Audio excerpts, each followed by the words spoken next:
and it's one of the oldest ceremony practices throughout many cultures was the sweat lodge. And there's the fire keeper, there's the lead ceremony shaman that's normally running it.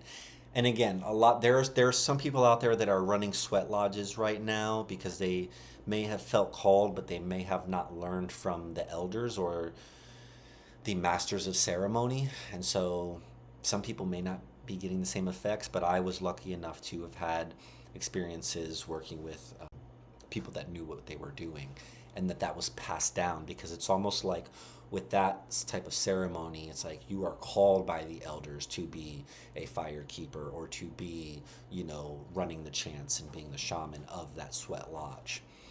But when we took off in that first experience, I just felt like I was kind of like floating around in a void space. And eventually, through the chanting, it kind of drowned it out. And I was hearing a woman's voice crying.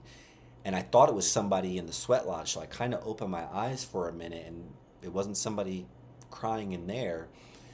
And again, this is 2012. And it's like I had meditated a lot from the time I was 18 to the time I was 2021.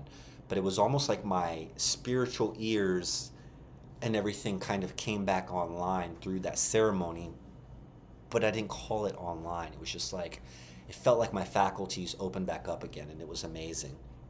And so once I was hearing this woman like moaning and just like moaning, and I just kind of felt my body like sway, and it's like my stomach hurt and my heart hurt.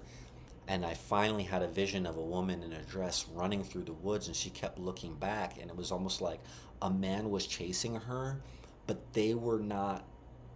I knew they weren't representation of like a woman and a man. I knew that what it was representing was Earth Mother running from man. Now, whether that be from just the masculine or all of humanity, I didn't try to debate.